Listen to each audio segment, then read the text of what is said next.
Not only has Kylian Mbappé become one of the best players on the planet, he will go on to be talked about as one of the best of all time. And the evidence is there for all to see. Since Mbappé finished runner-up to Gianluigi Donnarumma on our Next Gen list in 2017, he's won 11 major club trophies and the World Cup, as well as coining a trademark celebration.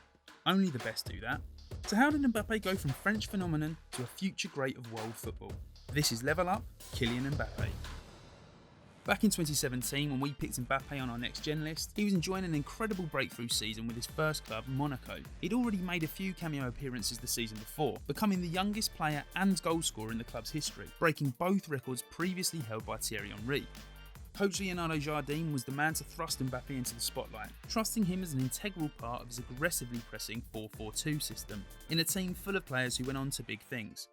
Initially, Mbappé was used on either flank in his early appearances, but came to prominence as Radamel Falcao's partner in a front two, a man who Mbappé is credited as having a huge effect on his career.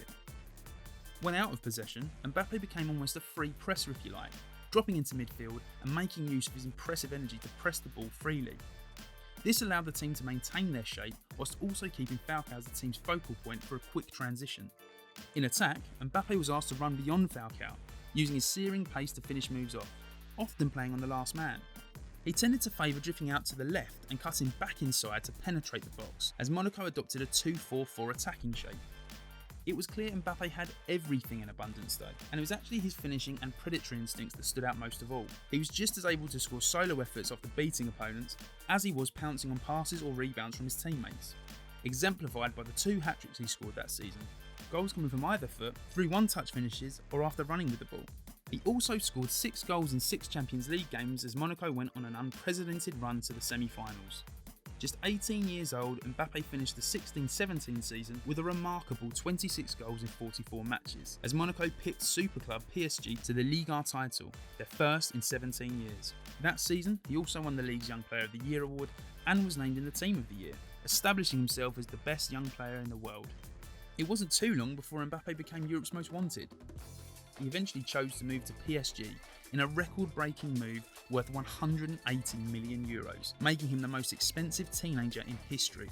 And quite simply, since moving to Paris, Mbappe's rise has been meteoric, becoming one of the best players on the planet. In the 17-18 season under Unai Emery, Mbappé was eased into the team, mostly used as a right winger in a 4-3-3 system. Initially, he was more of a provider than a goal scorer, playing on the last man to use his pace and tee up the main striker, Edinson Cavani. His goal tally may have been down on the previous season, but his assists were up, and despite being named the Young Player of the Year and in the Team of the Year for a second time, as PSG won a domestic treble, it was clear there was still so much more to come from Mbappé. Enter Thomas Tuchel. Upon his arrival, the German made Mbappé the focal point of the attack, using him almost exclusively as the main striker, always playing furthest forward, always on the last man. But it wasn't so much about tactical deployment, more about personal development and coaching.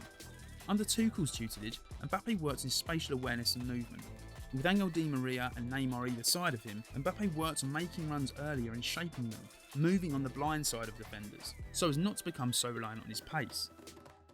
That said, his dribbling improved too, with less push and run and more sharp changes of direction and trickery, as well as improving his composure when in front of goal. His numbers over the next 3 seasons are up there with the very best around, Tuchel's input and system helping Mbappé rise to the very top of the world game, where he continued under Mauricio Pochettino in 2021, becoming just the 3rd player to score a Champions League hat-trick against Barcelona. In fact, at just 22 and having only been there 4 seasons, he made it to 3rd place on PSG's all-time top goalscorer list and 4th on their all-time assist charts.